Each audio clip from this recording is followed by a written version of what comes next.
ਰਾਮ ਸਰੂਪ ਅਣਖੀ ਦੇ ਨਾਵਲ ਪਰਦਾ ਤੇ ਰੌਸ਼ਨੀ ਦੇ 17ਵੇਂ ਅੰਗ ਦਾ ਬਾਕੀ ਦਾ ਹਿੱਸਾ। ਦੋਵੇਂ ਕਮਰਿਆਂ 'ਚ ਇੱਕ ਇੱਕ ਮੋਮਬੱਤੀ ਉਹਨੇ ਲਾ ਦਿੱਤੀ। ਦੂਜੇ ਕਮਰੇ ਉੱਤੇ ਜੋ ਚੁਬਾਰਾ ਸੀ ਉਸ 'ਚ 2 ਮੋਮਬੱਤੀਆਂ ਉਹਨੇ ਧਰ ਦਿੱਤੀਆਂ। ਚੁਬਾਰੇ ਦੀ ਲੰਮੀ ਕਾਰਨਸ ਉੱਤੇ ਧਰੀਆਂ ਤਸਵੀਰਾਂ ਨੂੰ ਬੇਧਿਆਨ ਜਿਹਾ ਦੇਖਣ ਲੱਗ ਪਈ। ਇੱਕ ਤਸਵੀਰ ਉਹਦੇ ਬਾਪੂ ਜੀ ਦੀ ਤੇ ਮਾਂ ਕੁਲਵੰਤ ਕੌਰ ਦੀ ਸੀ। ਇੱਕ ਤਸਵੀਰ ਇਕੱਲੀ ਅਜੀਤ ਦੀ ਤੇ ਜਦੋਂ ਉਹ ਕੇਵਲ 1 ਸਾਲ ਦੀ ਹੁੰਦੀ ਸੀ। ਇੱਕ ਤਸਵੀਰ ਹਰਪਾਲ ਦੀ ਜਿਹੜੀ ਪਿਛਲੇ ਸਾਲ ਹੀ ਉਹਨੇ ਬਣਵਾਈ ਸੀ ਤੇ ਜਿਹਦੀ ਇੱਕ ਕਾਪੀ ਮਾਂ ਕੁਲਵੰਤ ਕੌਰ ਪਟਿਆਲੇ ਤੋਂ ਆਉਂਦੀ ਹੋਈ ਇੱਥੇ ਲੈ ਆਈ ਸੀ। ਇੱਕ ਤਸਵੀਰ ਹੋਰ ਵੀ ਸੀ, ਵੱਡੀ ਸਾਰੀ। ਉਸ 'ਚ ਉਹਦੇ ਬਾਪੂ ਜੀ, ਮਾਂ ਕੁਲਵੰਤ ਕੌਰ ਦੇ ਪਿੱਛੇ ਇੱਕ ਕੁੜੀ ਖੜੀ ਸੀ, ਖੁੱਲ੍ਹੇ ਖੁੱਲ੍ਹੇ ਕੱਪੜਿਆਂ ਵਾਲੀ। ਇਹ ਸਦੀਕਾਂ ਸੀ। ਇਹ ਤਸਵੀਰ ਪਹਿਲਾਂ ਵੀ ਉਹਨੇ ਕਈ ਸਾਲ ਹੋਏ ਜਦੋਂ ਦੌਲਤਪੁਰ ਆਈ ਸੀ ਦੇਖੀ ਸੀ। ਉਦੋਂ ਉਹਦੀ ਮਾਂ ਕੁਲਵੰਤ ਕੌਰ ਨੇ ਸਦੀਕਾਂ ਬਾਰੇ ਉਹਨੂੰ ਦੱਸਿਆ ਸੀ, ਸਿਰਫ ਇੰਨਾ ਹੀ ਕਿ ਆਹ ਕੁੜੀ ਆਪਣੀ ਨੌਕਰਾਣੀ ਹੁੰਦੀ ਸੀ। ਪਰ ਉਹੀ ਤਸਵੀਰ ਅੱਜ ਦੇਖ ਕੇ ਅਜੀਤ ਦਾ ਜਿਵੇਂ ਦਿਲ ਬੈਠ ਗਿਆ ਹੋਵੇ। ਉਹਨੇ ਇੱਕ ਲੰਮਾ ਸਾਹ ਆਪਣੇ ਅੰਦਰ ਖਿੱਚਿਆ ਤੇ ਫਿਰ ਉਸ ਸਾਹ ਨੂੰ ਹਿੱਕ ਘੁੱਟ ਕੇ ਬਾਹਰ ਛੱਡ ਦਿੱਤਾ।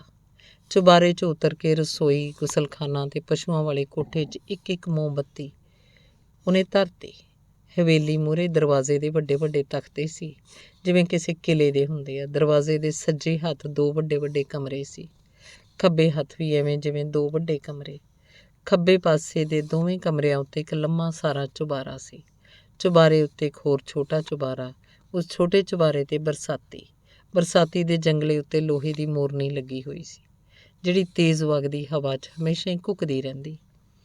ਥੱਲੇ ਵਾਲੇ ਵੱਡੇ ਕਮਰਿਆਂ 'ਚ ਉਹਨੇ 2-2 ਮੋਮਬੱਤੀਆਂ ਜੜ ਦਿੱਤੀਆਂ। ਲੰਮੇ ਚੁਬਾਰੇ 'ਚ 4 ਮੋਮਬੱਤੀਆਂ ਲਾ ਕੇ ਉਤਲੇ ਛੋਟੇ ਚੁਬਾਰੇ ਦੇ ਬਨੇਰੇ ਉੱਤੇ ਉਹਨੇ 6 ਮੋਮਬੱਤੀਆਂ ਪਾਲੋ ਪਾਲ ਲਾ ਦਿੱਤੀਆਂ। ਛੋਟੇ ਚੁਬਾਰੇ 'ਤੇ ਖੜੀ ਨੂੰ ਉਹਨੂੰ ਸਾਰਾ ਪਿੰਡ ਦਿਸਦਾ ਸੀ ਤੇ ਸਾਰੇ ਪਿੰਡ ਦੇ ਕੋਠਿਆਂ ਉੱਤੇ ਬਲ ਰਹੇ ਦੀਵੇ, ਮੋਮਬੱਤੀਆਂ ਤੇ ਮਸ਼ਾਲਾਂ। ਬਨੇਰੇ ਉੱਤੇ ਮੋਮਬੱਤੀਆਂ ਦੀ ਪਾਲ ਬਲ ਰਹੀ ਸੀ, ਮੋਮ ਢਲ ਢਲ ਥੱਲੇ ਡਿੱਗ ਰਹੀ ਸੀ। ਅਜੀਤ ਨੂੰ ਲੱਗਿਆ ਜਿਵੇਂ ਮੋਮਬੱਤੀਆਂ ਰੋ ਰਹੀਆਂ ਹੋਣ। ਫਿਰ ਉਹਨੂੰ ਮਹਿਸੂਸ ਹੋਇਆ ਜਿਵੇਂ ਸੱਜੇ ਪਾਸੇ ਦੇ ਸਿਰੇ ਉੱਤੇ ਲੱਗੀ ਮੋਮਬੱਤੀ ਤਾਂ ਬਹੁਤ ਰੋ ਰਹੀ ਹੋਵੇ। ਹੌਲੀ ਹੌਲੀ ਉਸ ਮੋਮਬੱਤੀ ਦਾ ਰੂਪ ਬਦਲ ਰਿਹਾ ਸੀ। ਅਜੀਤ ਨੂੰ ਜਿਵੇਂ ਕੋਈ ਸੁਪਨਾ ਆ ਰਿਹਾ ਹੋਵੇ। ਉਹ ਮੋਮਬੱਤੀ ਰੋ ਰਹੀ ਸੀ। ਉਹਦੇ ਨਾਲ ਲੱਗਵੀਂ ਮੋਮਬੱਤੀ ਵੀ ਓਨਾ ਹੀ ਪਿਘਲ ਰਹੀ ਸੀ, ਓਨਾ ਹੀ ਰੋ ਰਹੀ ਸੀ। ਉਹਨੂੰ ਅਨੁਭਵ ਹੋਇਆ ਜਿਵੇਂ ਬਹੁਤਾ ਤਾਂ ਉਹ ਸੱਜੇ ਪਾਸੇ ਦੀ ਮੋਮਬੱਤੀ ਦਾ ਸੇਕ ਲੱਗ ਲੱਗ ਕੇ ਹੀ ਪਿਘਲ ਰਹੀ ਹੈ। ਤੀਜੀ ਤੇ ਚੌਥੀ ਆਪਣੀ ਮੌਤ 'ਚ ਜਗ ਰਹੀਆਂ ਸਨ। ਟਿਕੀ ਹੋਈ ਲਾਟ। ਉਹਨੇ ਦੇਖਿਆ ਕਿ ਹੁਣ ਤਾਂ ਕੋਈ ਕੋਈ ਤੁਪਕਾ ਮੋਮ ਦਾ ਉਹਨਾਂ ਵਿੱਚੋਂ ਥੱਲੇ ਡਿੱਗਦਾ ਸੀ। ਹਵਾ ਵਗਣੀ ਸ਼ੁਰੂ ਹੋ ਗਈ। ਲਾਟਾਂ ਨੂੰ ਝੋਲੇ ਪੈਣ ਲੱਗੇ। ਲਾਟਾਂ ਕੰਬਣ ਲੱਗੀਆਂ। ਪਹਿਲੀ ਮੋਮਬੱਤੀ ਬੁਝੂ ਬੁਝੂ ਕਰਨ ਲੱਗੀ। ਇੱਕ ਤੇਜ਼ ਬੁੱਲਾ ਆਇਆ ਆਪਣੇ ਹੱਥਾਂ ਦੀ ਓਟ ਕਰਕੇ। ਉਹਨੇ ਕੋਸ਼ਿਸ਼ ਕੀਤੀ ਕਿ ਪਹਿਲੀ ਮੋਮਬੱਤੀ ਜਗਦੀ ਰਹੇ, ਪਰ ਨਾ, ਉਹ ਨਾ ਰਹਿ ਸਕੀ, ਬੁਝ ਗਈ। ਅਜੀਤ ਦਾ ਰੁੱਗ ਭਰ ਕੇ ਕਾਲਜਾ ਨਿਕਲ ਗਿਆ। ਇਹ ਕਿਉਂ ਬੁਝ ਗਈ? ਇਹਨੇ ਕਿਉਂ ਬੁਝਣਾ ਸੀ? ਇਹ ਤਾਂ ਜਗਦੀ ਰਹਿਣੀ ਚਾਹੀਦੀ ਸੀ। ਇਸ ਮੋਮਬੱਤੀ ਦਾ ਤਾਂ ਬਹੁਤਾ ਹੀ ਚਾਨਣ ਸੀ। ਇਸ ਮੋਮਬੱਤੀ ਦਾ ਤਾਂ ਸਾਰੇ ਚਾਨਣ ਸੀ।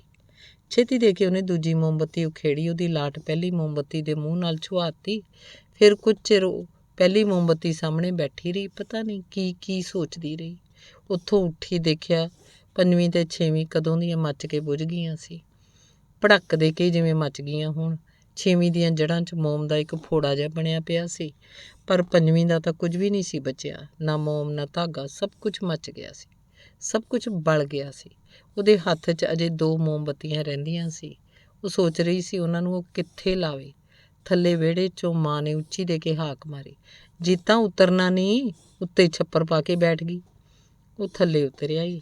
ਮਾਂ ਨੂੰ ਉਹਦਾ ਮੂੰਹ ਨਿੱਕਾ ਨਿੱਕਾ ਜਾਪਿਆ। ਅੰਦਰ ਦੂਜੇ ਕਮਰੇ 'ਚ ਗੁਰਕਿਰਪਾਲ ਸਿੰਘ ਅਜੇ ਬੈਠਾ ਸੀ। ਲੀਲੂ ਵੀ ਉਸ ਕੋਲ ਲੋਹੇ ਦੀ ਕੁਰਸੀ 'ਤੇ ਬੈਠਾ ਸੀ। ਕਾਲੀਆਂ ਦਾ ਗੁਰਦਿੱਤ ਤੇ ਸਰਵਣ ਵੀ ਸੀ। ਉਹ ਸ਼ਰਾਬ ਪੀ ਰਹੇ ਸੀ। ਬੱਕਰੇ ਦਾ ਮੀਟ ਮੇਜ਼ ਥੱਲੇ ਰੱਖ ਛੱਡਿਆ ਸੀ। ਸਰਦਾਰ ਪੈਗ ਲੈਂਦਾ, ਤਰੀ ਦੇ 2 ਚਮਚੇ ਮੂੰਹ 'ਚ ਪਾ ਲੈਂਦਾ। ਮਾਸ ਉਹ ਤੋਂ ਚੱਬਿਆ ਨਹੀਂ ਸੀ ਜਾਂਦਾ। ਸ਼ਿਕਾਰ ਦਾ ਕੰਮ ਤਾਂ ਸਰਦਾਰ ਜੀ ਜਮਾਂ ਹੀ ਛੱਡਤਾ ਤੁਸੀਂ? ਸਰਵਣ ਪੁੱਛ ਰਿਹਾ ਸੀ। ਹੁਣ ਤਾਂ ਭਾਈ ਗੋਡੇ ਨਹੀਂ ਤੁਰਦੇ। ਉਮਰ ਨਾਲ ਹੁੰਦੀਆਂ ਨੇ ਸਾਰੀਆਂ ਗੱਲਾਂ। ਹੁਣ ਤਾਂ ਦੰਦ ਵੀ ਸਾਲੇ ਇਉਂ ਲੱਗਦੇ ਆ ਜਿਵੇਂ ਗਿੱਲੀ ਮਿੱਟੀ 'ਚ ਮੱਕੀ ਦੇ ਦਾਣੇ ਗੱਡੇ ਹੋਣ। ਹੁਣ ਤਾਂ ਰੋਟੀ ਮਸਾਂ ਚਿੱਥੀ ਜਾਂਦੀ ਹੈ।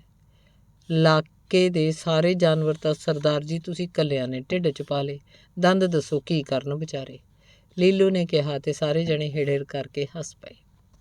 ਸਾਰਿਆਂ ਨੇ ਇੱਕ ਇੱਕ ਪੈਗ ਹੋਰ ਪੀਤਾ। ਗੁਰਦਿੱਤ ਕਹਿੰਦਾ, ਦਾਰੂ ਤਾਂ ਮੋਤੀਆਂ ਵਾਲਿਓ ਤੁਸੀਂ ਬਣਾਉਂਦੇ ਹੁੰਦੇ ਸੀ। ਮਖਿਆਲ ਵਰਗੀ ਹੁੰਦੀ ਸੀ ਕੰਜਰ ਦੀ। ਕੌੜੀ ਜਮ੍ਹਾਂ ਨਹੀਂ ਸੀ ਹੁੰਦੀ। ਨਸ਼ਾ ਵੀ ਹੌਲੀ ਹੌਲੀ ਚੜ੍ਹਦਾ ਹੁੰਦਾ ਸੀ ਉਹਦਾ ਟਿਕਵਾਂ। ਠੇਕੇਦਾਰ ਤਾਂ ਪਾਣੀ 'ਚ ਕੜੌੜੋਂ ਘੋਲ ਕੇ ਦਿੰਦੇ ਨੇ ਧੀ ਦੇ ਯਾਰ। ਗੁਰਕਿਰਪਾਲ ਸਿੰਘ ਕੁਛ ਵੀ ਨਹੀਂ ਸੀ ਬੋਲ ਰਿਹਾ। ਮੁੱਤਰ ਮੁੱਤਰ ਝਾਕ ਰਿਹਾ ਸੀ। ਕਦੇ ਕਦੇ ਮੁਸਕਰਾ ਪੈਂਦਾ, ਫਿਰ ਬੁੱਲ ਮੀਚ ਲੈਂਦਾ। ਕਾਫੀ ਰਾਤ ਗਈ ਤੱਕ ਉਹ ਬੈਠੇ ਰਹੇ, ਪੀਂਦੇ ਰਹੇ, ਮੀਟ ਖਾਂਦੇ ਰਹੇ। ਅਜੀਤ ਕਦੋਂ ਦੀ ਸੌਂ ਚੁੱਕੀ ਸੀ। ਗੰਗੋ ਤੇ ਸਰਦਾਰਨੀ ਗੱਲਾਂ ਕਰਦੀਆਂ ਰਹੀਆਂ। ਸਰਦਾਰ ਰੋਟੀ ਖਾ ਕੇ ਪੈ ਗਿਆ ਤਾਂ ਉਹ ਵੀ ਪੈ ਗਈਆਂ। ਇੱਕ ਦਿਨ ਹੋਰ ਰਹਿ ਕੇ ਅਜੀਤ ਤੇ ਗੰਗੋ ਫਿਰ ਪਟਿਆਲੇ ਚਲੀਆਂ ਗਈਆਂ। ਅੰਗ 18ਵਾਂ। ਗੁਰਕਿਰਪਾਲ ਸਿੰਘ ਕੋਲ ਜਿਹੜੀ 10 ਕੁਮਾਂ ਜੱਦੀ ਜ਼ਮੀਨ ਸੀ, ਉਹਨੂੰ ਨਹਿਰ ਦਾ ਪਾਣੀ ਲੱਗਦਾ ਤਾਂ ਸੀ, ਪਰ ਨਹੀਂ ਵਰਗਾ। ਇਹ ਜ਼ਮੀਨ ਮੋਗੇ ਦੀ ਟੇਲ ਉੱਤੇ ਸੀ। ਪਾਣੀ ਪਹੁੰਚਦਾ ਸੁਸਤ ਪੈ ਜਾਂਦਾ। ਇੰਨੀ ਮਾਰ ਨਹੀਂ ਸੀ ਕਰਦਾ ਕਿ ਕਿਆਰਾ ਛੇਤੀ ਦੇ ਕੇ ਭਰ ਜਾਵੇ। ਅੱਧੇ ਘੰਟੇ 'ਚ ਮਸਾਂ ਇੱਕ ਕਿਆਰਾ ਭਰਦਾ, ਇੰਨੇ ਨੂੰ ਵਾਰੀ ਮੁੱਕ ਜਾਂਦੀ। ਇਸੇ ਕਰਕੇ ਇਹ ਜ਼ਮੀਨ ਬਹੁਤ ਘੱਟ ਠੇਕੇ 'ਤੇ ਚੜ੍ਹਦੀ। ਦੀਵਾਲੀ ਤੋਂ 10-15 ਦਿਨਾਂ ਪਿੱਛੋਂ ਉਹਨੇ ਜ਼ਮੀਨ 'ਚ ਬੋਰ ਕਰਵਾਤਾ। ਸਾਉਣੀ ਬੀਜਣ ਤੋਂ ਪਹਿਲਾਂ 5 ਪਾਵਰ ਦਾ ਇੰਜਨ ਲੈ ਲੈਣ ਦੀ ਪੱਕੀ ਸਲਾਹ ਬਣਾ ਲਈ। ਆਉਂਦੀ ਸਾਉਣੀ ਤੋਂ ਉਹਨੇ ਆਪ ਵਾਹੀ ਕਰਵਾਉਣੀ ਸ਼ੁਰੂ ਕਰ ਦੇਣੀ ਸੀ। ਐਤਕੀ ਫੱਗਣ ਚੇਤ ਤੀਕ ਬੋਰ ਵਰਤਣ ਲਈ ਠੇਕੇ ਵਾਲੇ ਜੱਟ ਤੋਂ, ਜਿਸ ਕੋਲ ਇੰਜਨ ਪੱਖਾ ਆਪਣਾ ਹੈਗਾ ਸੀ, 200 ਰੁਪਇਆ ਉਹਨੇ ਹੋਰ ਲੈਣਾ ਕਰ ਲਿਆ। ਡੇਰੇ ਵਾਲੀ 20 ਕੁਮਾਂ ਨਹਿਰ ਕੋਲ ਸੀ। ਸੂਆ ਜਿਹੜਾ ਨਹਿਰ 'ਚੋਂ ਨਿਕਲਦਾ ਸੀ, ਉਸ ਜ਼ਮੀਨ ਦੀ ਲੰਮੀ ਬਾਹੀ ਦੇ ਨਾਲ ਨਾਲ ਜਾਂਦਾ ਸੀ। ਸੋ ਇਸ ਜ਼ਮੀਨ 'ਚ ਪਾਣੀ ਮਾਰੋ ਮਾਰ ਪੈਂਦਾ। ਅੱਧੇ ਅੱਧੇ ਵਿੱਘੇ ਤੇ ਕਿਆਰੇ ਮਿੰਟਾਂ 'ਚ ਭਰ ਜਾਂਦੇ। ਇਸ ਮੋਗੇ ਦਾ ਚੱਕ ਵੀ ਥੋੜ੍ਹਾ ਸੀ, ਵਾਰੀ ਆਈ ਰਹਿੰਦੀ। ਇਹ ਜ਼ਮੀਨ ਉਂਝ ਨਰੋਈ ਬੜੀ ਸੀ। ਕਈ ਵਾਰ ਲੋਕ ਗੱਲਾਂ ਛੇੜ ਲੈਂਦੇ। ਥੁੱਕ ਲੱਕ 'ਚ ਹੀ ਝੋਟੇ ਦੇ ਸਿਰ ਵਰਗੀ 20 ਕੁਮਾਂ ਡੁੱਕਲੀ ਕੁੰਡਾ ਸੀ ਉਹਨੇ। 20 ਕੁਮਾਂ ਤਹਿਸੀਲਦਾਰ ਵਾਲੀ ਜਿਹੜੀ ਉਹਨੇ ਆਪ ਖਰੀਦੀ ਸੀ, ਉਸ 'ਚ ਪਾਣੀ ਦੀ ਕੁਝ ਕਮੀ ਸੀ। ਸੋਚਿਆ ਉਸ 'ਚ ਬੋਰ ਉਹ ਅਗਲੇ ਸਾਲ ਕਰਵਾ ਲਏਗਾ। ਟਰੈਕਟਰ ਬਾਰੇ ਉਹ ਸੋਚ ਰਿਹਾ ਸੀ ਵੀ ਕਦੋਂ ਲਿਆ ਜਾਏ। ਲੀਲੂ ਤਾਂ ਉਹਨੂੰ ਸਲਾਹ ਦਿੰਦਾ ਸੀ, ਹੁਣੇ ਲਿਆਓ ਸਰਦਾਰ ਜੀ ਲੁਧਿਆਣਿਓਂ, ਪਰ ਉਹਦੀ ਅਜੇ ਸਲਾਹ ਨਹੀਂ ਸੀ। ਹੁਣੇ ਟਰੈਕਟਰ ਖਰੀਦ ਕੇ ਕੀ ਕਰਨਾ, ਵਾਹੀ ਦਾ ਕੰਮ ਸ਼ੁਰੂ ਤਾਂ ਹੋ ਲਵੇ। ਹੌਲੀ ਹੌਲੀ ਸਾਲ ਦੋ ਸਾਲ 'ਚ ਖਰੀਦ ਲਿਆ ਜਾਏਗਾ ਟਰੈਕਟਰ ਵੀ। ਅਜੇ ਤਾਂ ਬਲਦਾਂ ਦੀ ਇੱਕ ਜੋੜੀ ਨਾਲ ਹੀ ਸਰ ਸਕਦਾ।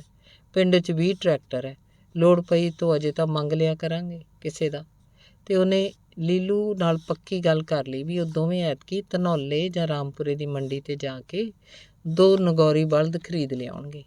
ਦਸੰਬਰ ਦੇ ਸ਼ੁਰੂ ਦੇ ਦਿਨ ਸੀ। ਕੜਾਕੇ ਦੀ ਸਰਦੀ ਪੈਣ ਲੱਗ ਪਈ। ਇੱਕ ਸ਼ਾਮ ਤੀਵੀਂ ਪੁਰਸ਼ ਇਕੱਠੇ ਉੱਤੇ ਚੁਬਾਰੇ ਮੂਹਰੇ ਧੁੱਪ ਸੇਕ ਰਹੇ ਸੀ। ਮੰਜੇ 'ਤੇ ਪਿਆ ਗੁਰਕਿਰਪਾਲ ਸਿੰਘ ਸਿਰ ਦੀ ਕਰ ਖੁਰਕ ਰਿਹਾ ਸੀ। ਮੰਜੇ ਦੀ ਬਾਹੀ ਕੋਲ ਭੁੰਜੇ ਬੋਰੇ 'ਤੇ ਕੁਲਵੰਤ ਕੌਰ ਬੈਠੀ ਸੀ, ਆਪਣੀਆਂ ਅੱਡੀਆਂ ਦੀਆਂ ਬਿਆਈਆਂ 'ਚ ਵੈਸਲੀਨ ਭਰ ਰਹੀ ਸੀ।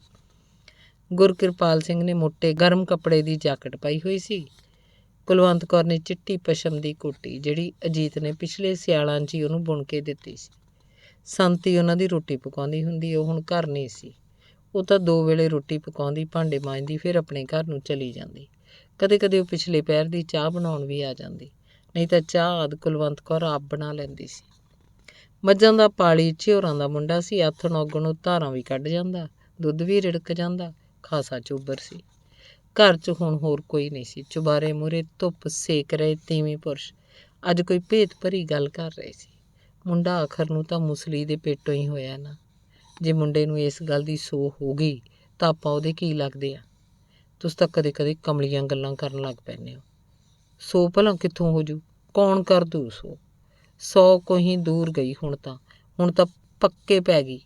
ਆਖਰ ਨੂੰ ਹੈ ਤਾਂ ਤੁਹਾਡੀ ਬਿੰਦ, ਪੇਟ ਭਾਵੇਂ ਕਿਸੇ ਦਾ ਹੋਵੇ। ਤੁਸੀਂ ਵਹਿਮ ਨਾ ਕਰਿਆ ਕਰੋ ਐਵੇਂ। ਗੱਲ ਤਾਂ ਤੇਰੀ ਠੀਕ ਆ, ਪਰ ਕੋਈ ਸ਼ਰੀਕ ਡੁੰਡਕਾ ਖੜਾ ਨਾ ਕਰ ਦੇ। ਐਡੀ ਵੱਡੀ ਜਾਇਦਾਦ ਆਪਣੇ ਅੱਖਾਂ ਮੀਚਣ ਪਿੱਛੋਂ ਐਵੇਂ ਨਾ ਚਲੀ ਜਾਏ। ਕੁਛ ਨਹੀਂ ਹੁੰਦਾ। ਮੇਰੀ ਇੱਕ ਹੋਰ ਸਲਾਹ ਹੈ। ਕਿਉਂ ਨਾ ਮੈਂ ਜਿਉਂਦਾ ਜਿਉਂਦਾ ਪਾਲ ਦੇ ਨਾਲ ਸਾਰੀ ਜ਼ਮੀਨ ਲਵਾ ਦਿਆਂ, ਫਿਰ ਤਾਂ ਕਿਸੇ ਦਾ ਕੋਈ ਉੱਜਰ ਨਹੀਂ। ਇਹ ਠੀਕ ਹੈ। ਗੱਲ ਇਹ ਬਣਾ ਲੈਂਦੇ ਹਾਂ ਵੀ ਪਾਲ ਦੇ ਨਾਂ ਜ਼ਮੀਨ ਇਸ ਕਰਕੇ ਲਵਾਈ ਹੈ, ਕਿਤੇ ਜੀਤਾਂ ਦੇ ਸਹੁਰੇ ਕੁੜੀ ਦਾ ਹਿੱਸਾ ਨਾ ਮੰਗ ਲੈਣ। ਲਾਲਚ ਕਿਸੇ ਨੇ ਤਿਆਗਿਆ। ਕਿਸੇ ਦੀ ਨੀਤ ਵਿਗੜਦੀ ਦਾ ਕੋਈ ਪਤਾ ਨਹੀਂ ਲੱਗਦਾ। ਕਾਨੂੰਨ ਮੂਹਰੇ ਕੋਈ ਜ਼ੋਰ ਚੱਲਦਾ। ਇਹ ਗੱਲ ਕੁਲਵੰਤ ਕੌਰ ਦੇ ਮਨ ਗੱਡ ਗਈ। ਉਹਦੇ ਅੰਦਰ ਚਾਅ ਤੇ ਹੌਸਲੇ ਦੀ ਇੱਕ ਲਹਿਰ ਉੱਠੀ। ਉਹ ਕਹਿੰਦੀ, ਐਤਕੀ ਦਸੰਬਰ ਦੀਆਂ ਛੁੱਟੀਆਂ 'ਚ ਪਾਲ ਨੂੰ ਇੱਥੇ ਸੱਦ ਕੇ ਇਹ ਕੰਮ ਤਾਂ ਕਰਵਾਈ ਦਿਓ ਸਰਦਾਰ ਜੀ। ਅੰਗ 19ਵਾਂ।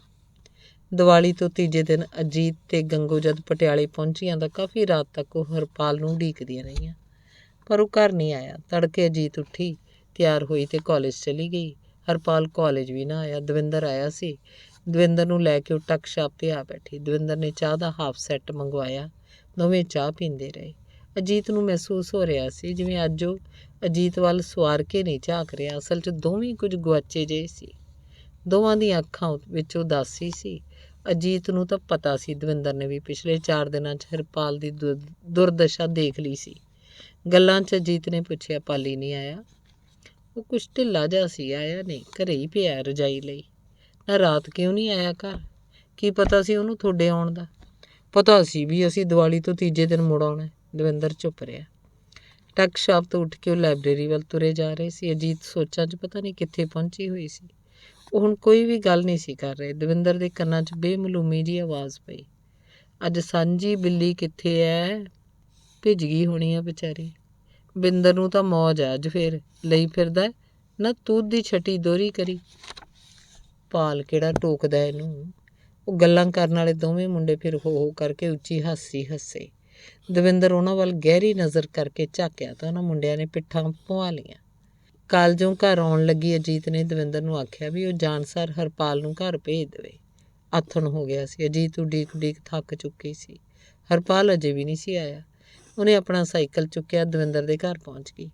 ਦਵਿੰਦਰ ਦਾ ਘਰ ਸੰਤ ਨਗਰ 'ਚ ਸੀ। ਦਵਿੰਦਰ ਦੇ ਬੇਜੀ ਘਰ ਨਹੀਂ ਸੀ ਤੇ ਨਾ ਬਾਪੂ ਜੀ। ਉਹ ਭਦੌੜ ਨੂੰ ਗਏ ਸੀ। ਉੱਥੇ ਉਹਨਾਂ ਦੀ ਇੱਕ ਰਿਸ਼ਤੇਦਾਰੀ 'ਚ ਵਿਆਹ ਸੀ ਤੇ ਦਵਿੰਦਰ ਸ਼ਾਇਦ ਹਰਪਾਲ ਕਰਕੇ ਨਹੀਂ ਸੀ ਗਿਆ। ਇੱਕ ਕਮਰੇ 'ਚ ਲਾਈਟ ਬਲ ਰਹੀ ਸੀ। ਉਹ ਸਿੱਧੀ ਉਸ ਕਮਰੇ 'ਚ ਚਲੀ ਗਈ। ਦਵਿੰਦਰ ਆਰਾਮ ਕੁਰਸੀ 'ਤੇ ਬੈਠਾ ਫੈਮਿਨਾ ਦੇ ਵਰਕੇ ਉਲਟਾ ਰਿਹਾ ਸੀ। ਨਾਈਟ ਸੂਟ ਉੱਤੋਂ ਦੀ ਉਹਨੇ ਸਵੈਟਰ ਪਾਇਆ ਹੋਇਆ ਸੀ।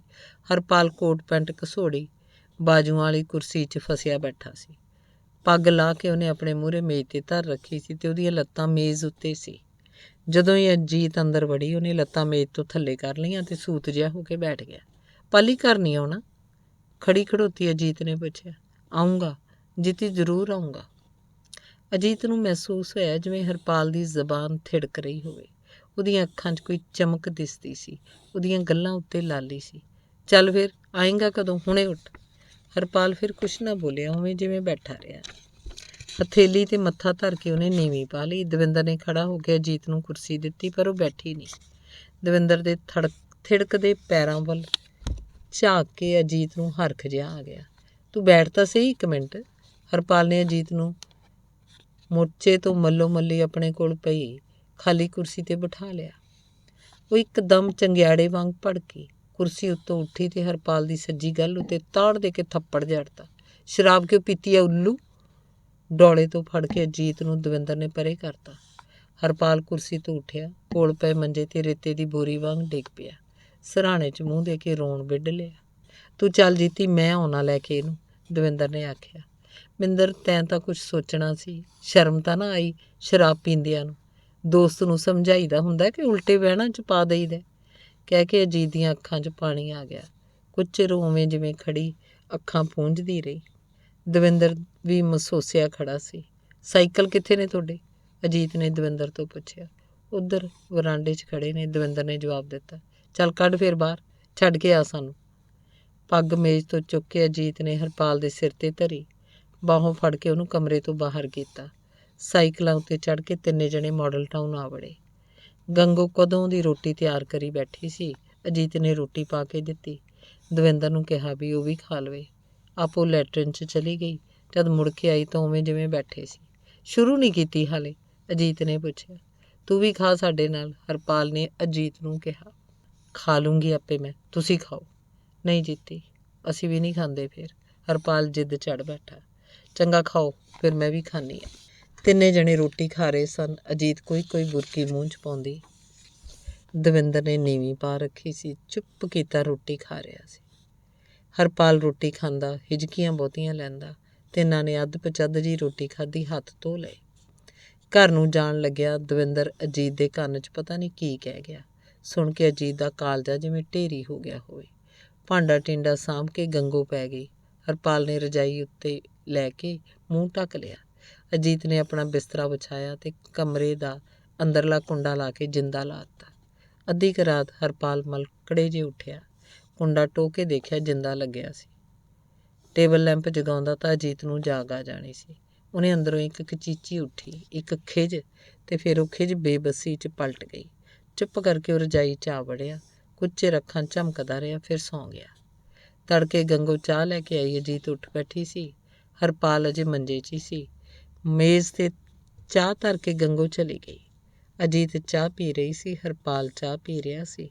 ਉਹ ਘੁੱਟ ਭਰਦਾ ਤੇ ਖੂੰਜੇ 'ਚ ਨਿਗਾਹ ਟਿਕਾ ਲੈਂਦਾ। ਉਹ ਘੁੱਟ ਭਰਦਾ, ਟੇਬਲ ਲੈਂਪ ਵੱਲ ਧਿਆਨ ਲੈ ਜਾਂਦਾ।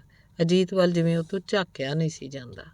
ਉਸ ਦਿਨ ਵੀ ਹਰਪਾਲ ਕਾਲਜ ਨਾ ਗਿਆ, ਅਜੀਤ ਵੀ ਨਾ ਗਈ। ਜਿਸ ਦਿਨ ਗੰਗੋ ਤੇ ਅਜੀਤ ਦੀਵਾਲੀ ਦੇਖਣ ਦੌਲਤਪੁਰ ਨੂੰ ਚਲੀਆਂ ਗਈਆਂ ਸੀ, ਹਰਪਾਲ ਦਵਿੰਦਰ ਕੇ ਘਰ ਆ ਗਿਆ ਸੀ। ਉਸ ਦਿਨ ਤਾਂ ਉਹ ਦਵਿੰਦਰ ਨਾਲ ਕਾਲਜ ਵੀ ਚਲਾ ਗਿਆ ਸੀ, ਪਰ ਦੂਜੇ ਤੇ ਤੀਜੇ ਦਿਨ ਘਰੋਂ ਬਾਹਰ ਨਹੀਂ ਸੀ ਨਿਕਲਿਆ। ਦੂਜੇ ਦਿਨ ਤਾਂ ਦੀਵਾਲੀ ਸੀ, ਪਰ ਉਹਦੇ ਲਈ ਇਹ ਆਮ ਦਿਨਾਂ ਵਰਗਾ ਇੱਕ ਦਿਨ ਸੀ। ਦਵਿੰਦਰ ਦੇ ਬਾਪੂ ਜੀ ਤੇ ਬੇਜੀ ਜ਼ੋਰ ਲਾ ਹਟੇ, ਨਾ ਉਹਨੇ ਕੁਝ ਖਾਧਾ ਨਾ ਪੀਤਾ। ਉਹਦੀ ਇਹ ਹਾਲਤ ਵੇਖ ਕੇ ਦਵਿੰਦਰ ਦੀ ਦੀਵਾਲੀ ਵੀ ਮਾਰੀ ਗਈ। ਸਾਰਾ ਦਿਨ ਰਜਾਈ 'ਚ ਵੜਿਆ ਉਹ ਮੰਜੇ 'ਤੇ ਪਿਆ ਰਹਿੰਦਾ, ਪਤਾ ਨਹੀਂ ਕੀ ਸੋਚਦਾ। ਤੀਜੇ ਦਿਨ ਵੀ ਉਹਨੇ ਰੋਟੀ ਨਹੀਂ ਖਾਧੀ, ਨਾ ਤੜਕੇ ਨਾ ਆਥਣੇ। ਚਾਹ ਪੀ ਲਈ ਦੋਹੇ ਵਕਤੀ, ਬਸ 1 ਕੱਪ। ਧੰਨਵਾਦ। ਚੱਲਦਾ।